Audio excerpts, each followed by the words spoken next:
Have you ever been just sitting on your bed, scrolling through YouTube at like 3 o'clock in the morning, and you come across a video that's like 10 years old, from a YouTuber you haven't watched in years, and you watch it and afterwards you're just really sad, and wish you were back there 10 years ago watching that video for the first time? Well, that's called nostalgia, defined as longing for or thinking fondly of a past time. It's what all those videos that go like, "Wake up bro, it's 2013, with the clips from Stampy and that in the background are trying to make you feel. It's why your mum has an 80s themed party. It's where the phrase "the good old days" come from. Nostalgia. I think it's weird. Every person from every generation thinks their nostalgia period was the best, whether that be the 60s, 70s, 80s, 90s, early 2000s or early 2010s. But they can't all be right, so what is the right answer? It can't be the 60s, everyone was on drugs and crazy.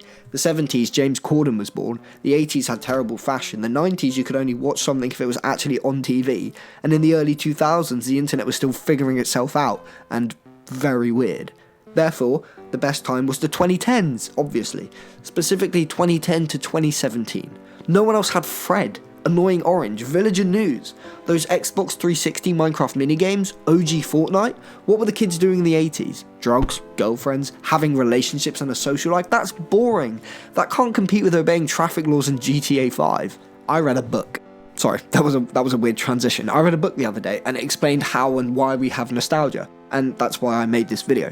Basically, we evolved to have it. It's been developing just like any other emotion since we were weird little fish creatures with 5 feet, and basically we have it to remind us of who we are and who we've been, and it helps you form part of your personality. So, my personality is Annoying Orange, Villager News, and DanTDM mod reviews.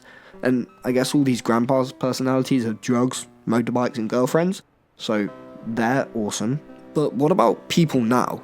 All most kids do nowadays is TikTok, Reels, and Fortnite. Is that what they're going to feel nostalgic about? I can't see that happening.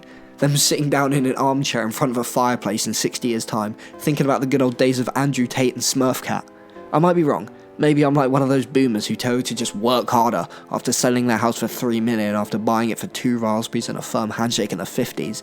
But do you think that people are actually going to be nostalgic about now, 2024? You think these iPad kids are going to look back on the week of Mr. Beast drama in July 2024 and be like, those were the days? Maybe it's over. Maybe the world is going to we're all going to burn with it. Or not. These kids could look back on Skibbity Biden and have an overwhelming sense of euphoria. I could be wrong.